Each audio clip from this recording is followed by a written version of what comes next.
People, what is the creepiest thing that happened to you while home alone? Story 1. I was living with my parents, but they were out of town for a couple of nights. I was sitting at my computer with my headphones on, playing video games at maybe 1 to 2 in the morning. Suddenly, I feel my phone vibrating. I look down and see someone new has added me on Snapchat, and out of curiosity, I accept. I continue playing my game, and when it's done, I look at my phone again to see if the person has messaged me, which they had.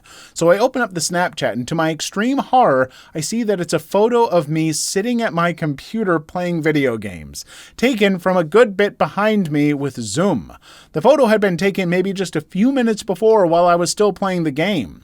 There was no caption, no text, no nothing. I immediately go into panic mode and think I'm going to be murdered any second. Now, all of the lights were off in the house, so I couldn't see outside of my room because it was pitch black. But the light switch for the hallway is just outside of my room. I sneak out and flick it on, but don't see anyone. I slowly walk towards the kitchen to turn those lights on as well and to grab a knife. As soon as I turn on the lights, I hear someone literally stomping up the stairs from the first floor. Very slowly, but very loud. And the lights on the first floor were all off, so it was pitch black down there as well. At that point, I just thought, F it, and ran outside. Outside, I see 2 of my mates filming me and laughing their butts off. Turns out that when they had been at my place earlier that day, they had devised a plan to prank the crap out of me and stolen the extra key we kept at home. So 2 of the guys had gone in through the door on the bottom floor, and the other 2 were waiting outside to film my reaction when/if I ran out.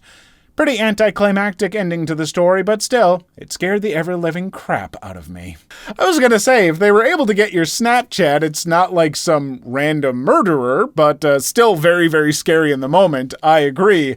I will say, as far as pranks go, I do like a good prank where no one's gonna get, physically hurt, but this feels like this person could have run outside with a knife. Who knows? Maybe their friends didn't even know if you maybe had a gun or something. Folks, I don't think I'd recommend doing this prank because I can think of a number of ways it could go very poorly. Story 2. My family went out grocery shopping once when I was a teenager, so I thought it'd be the perfect time to get some dishes cleaned in peace. After a few minutes, I heard what sounded like somebody trying to talk to me, but I didn't think much of it. I lived in the city, so my neighbors were close by and always being loud as crap, so I figured it was them. But then I heard what sounds like somebody's death rattle right by my ear. I don't know how to describe the sound all that well, but it was really disgusting and strangled, like somebody was choking to death. I freak out, immediately turn around, and there's nothing in the kitchen with me. Somehow, that wasn't the strangest part, because right after, my cats all rush into the basement. They definitely looked scared, and it wasn't often they ran from anything unless people were over. That leaves me and my dog to patrol the house, so I grabbed a knife and looked the place over top to bottom. Even checked the creepy attic attached to my mom's bedroom. There wasn't anybody else there. Not even a sign of somebody messing around inside or outside. So I did the most reasonable thing and scurried into the basement with my pets and cried because I was scared. Sorry, but I'm gonna have to call fake on this story. In fact, I can tell that it's fake, because you said that you were a teenager, and while your parents were gone, you decided to do some dishes in peace. And no teenager has ever done anything like that. Gotcha, liar. But no, that does sound scary. Story 3. I had a dog that suddenly jumped awake at night and went absolutely ape crap. He ran to the rear of the house, barking, growling, hair standing on end. We're talking full-on fight to the death mode here.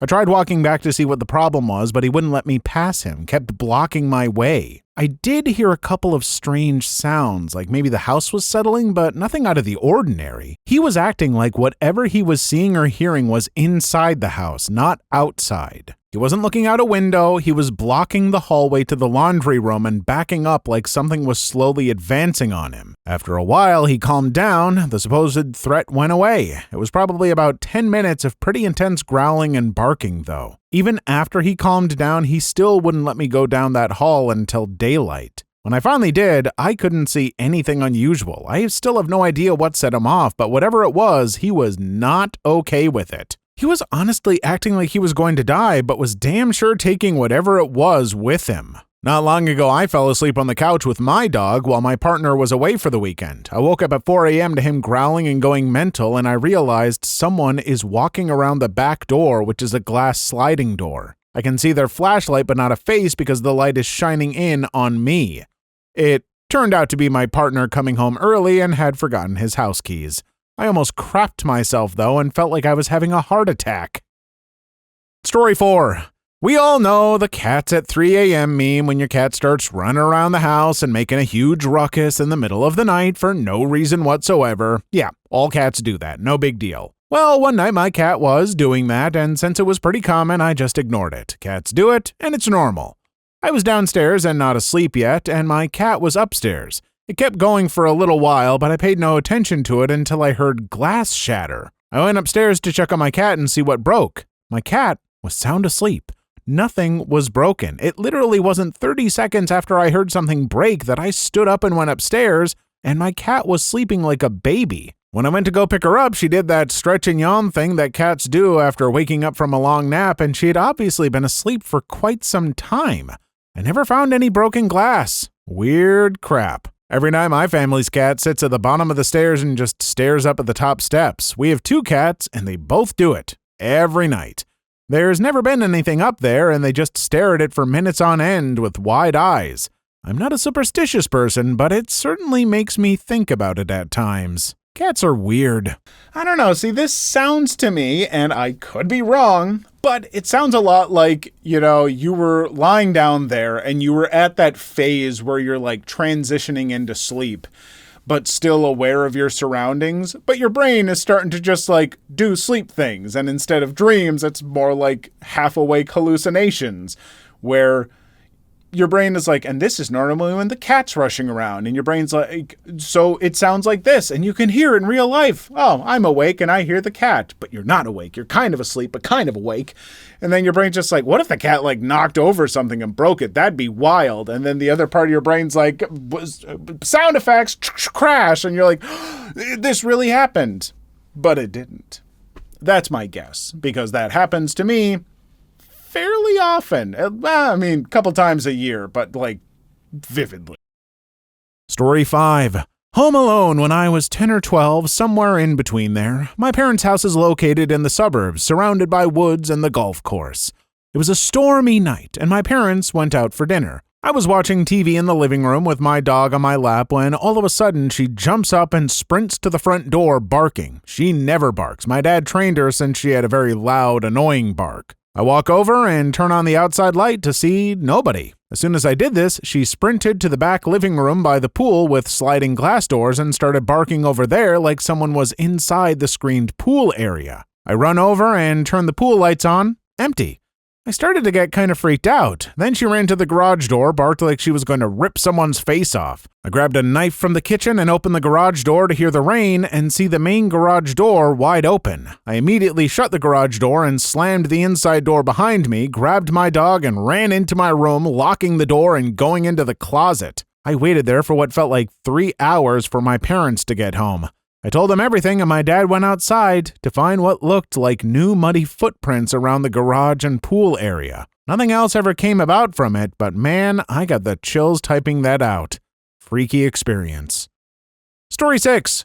I got a phone call asking how my TV was holding up. I thought it was just the company we bought it from checking up on it and doing their normal customer support stuff until I was told exactly what channel I was watching. I asked who it was on the phone, and they said, "Don't worry, I can see you, but you can't see me." I was 9 at the time, and my parents were out of town for work, so my older sister, 17 at the time, got us all to hide in my parents' closet with the guns, and we called the police. When they arrived, they called us to let us know it was them knocking on the door. They found footprints, but no person.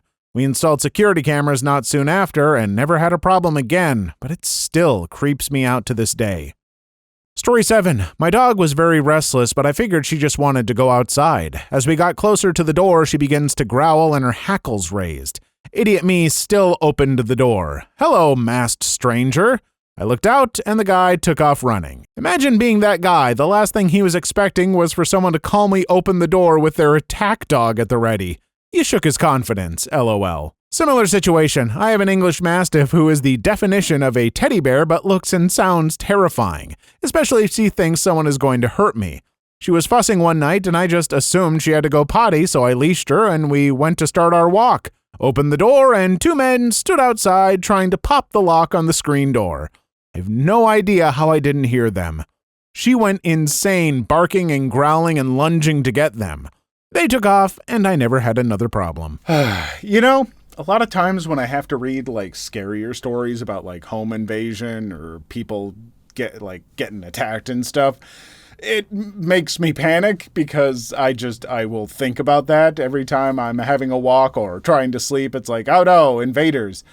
But then I see stuff like this and I'm like, that's right. I have a Great Dane and a Pit Bull Shar Pei mix and they're no joke. And I just kind of feel like, oh, maybe I'll be okay because I have big old puppies to protect me. Story 8. I grew up in Mexico, and when I was a teenager, 12 to 16, can't remember the exact date, I was home watching movies/playing video games while my parents were out with some friends. My brother was staying with my grandparents. At around 10 p.m., I hear screeching tires in the distance, then some loud plops getting closer, eventually getting right on the street I live on. I quickly recognized this as gunshots, or assumed they were. I wasn't taking any chances. I hurried up and locked all the doors, turned off the lights, and lay behind my bed while I hear a barrage of plops right outside my house, as well as my garage door rattling. It was two large metal doors that would slide to the sides to open and close. This lasted for about 10 minutes, and then I heard screeching tires again, followed by a ton of police cars. I waited for about 30 minutes behind my bed until I finally came out to see if everyone was gone, to my house window, not outside, and then promptly went back to playing video games. This guy knows his priorities. Story 9. This happened to my mom. She grew up in Wichita, Kansas, while the BTK serial killer was active. The house of one of his first victims was down her block, but one day she was home with her brother. She was upstairs in her room and he was downstairs. Apparently he heard a noise in the backyard moments before the power cut out. This was one of the key things that BTK did before entering the home. She just knew the power went out and then heard her brother scream and yelled for her to run away. She hopped out her window and sprinted barefoot to a Pizza Hut a couple blocks away. She called the police, who went to the house but didn't find anything, and everything turned out fine. Really quick thinking on your uncle's part. Story 10. I got home late one night. It was hot, so the first thing I did was open the back door to let the breeze through. In my dark backyard, I saw the glow of a cigarette. Before I could react, I saw the cigarette thrown to the floor and heard someone clamber over my back fence and run away down the alley.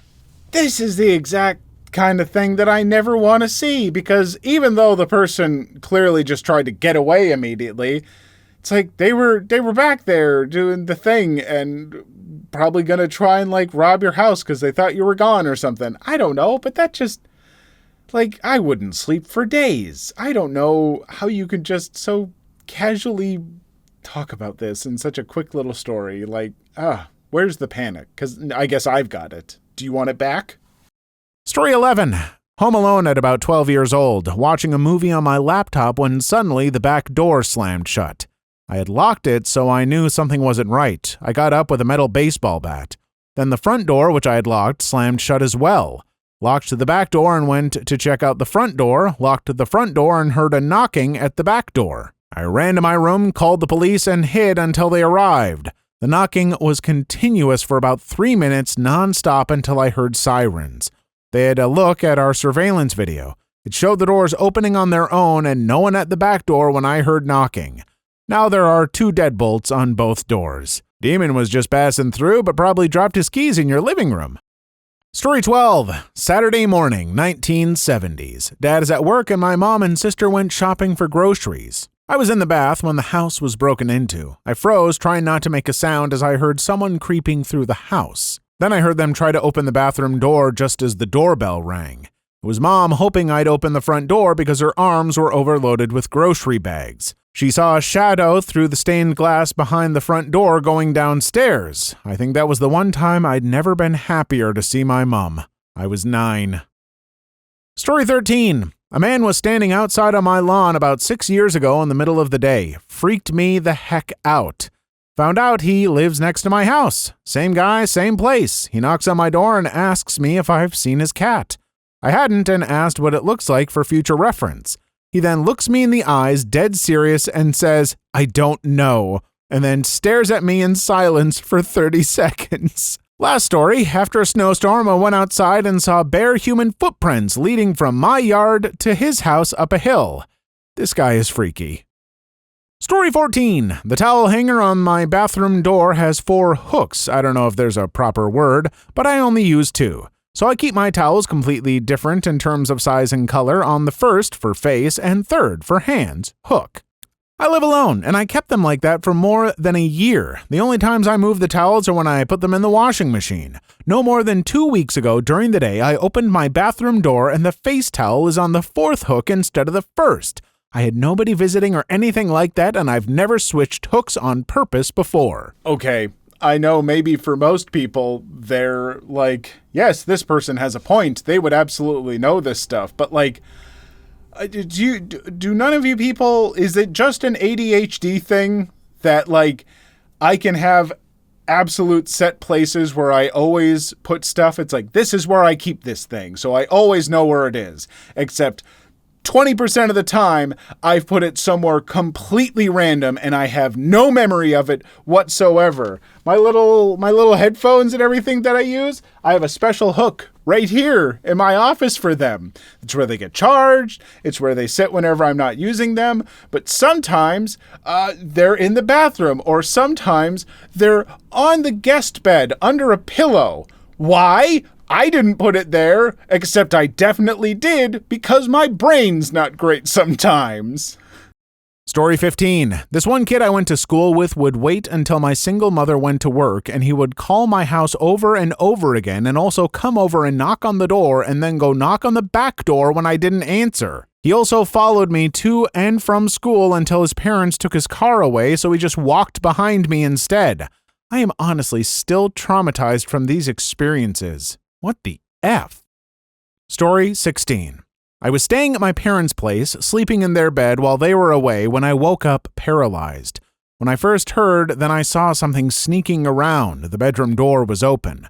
The person wearing dark clothes, face obscured, eventually came into the room, sat on the bed, and leaned closer, closer, closer. When I was finally able to break the sleep paralysis, the first thing I did was make sure the front door was locked.